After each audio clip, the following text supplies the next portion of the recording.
Welcome everyone. In this video we will prove one of the most beautiful equations in maths, which is saying that e raised to the power of I times pi plus 1 is equal to 0.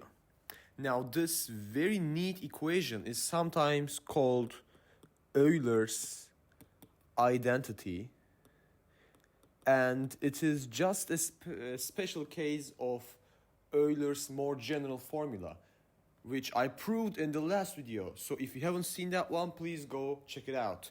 Now the general formula is, let me write general. The general formula tells us that if we have e raised to the power of I theta, this is equal to cosine of theta plus I sine of theta. Now here we will substitute pi for theta. As you can see, we have a pi here, so we should substitute that for theta, and we will just do quick arrangements, and then boom, the identity will be proved. So let's get started. We have we have pi is equal to cosine of pi plus I sine of pi. Well, here, what is sine of pi? If you think of your unit circle, pi will be this angle, and here the y coordinate is 0, so the sine is also 0, so this goes to 0.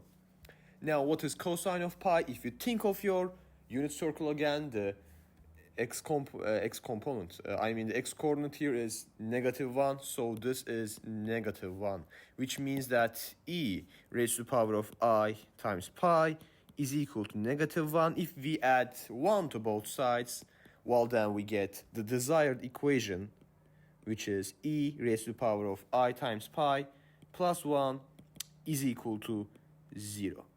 A special case of the general formula that I proved in the last video.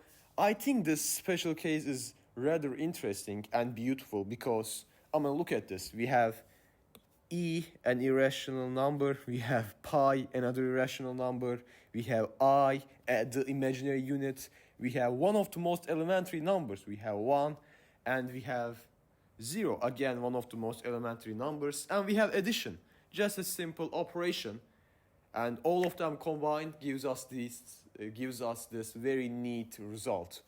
I hope you found this video interesting and helpful. If you have any questions, please write them in the comment section. I hope to see you in another video. Until then, take care.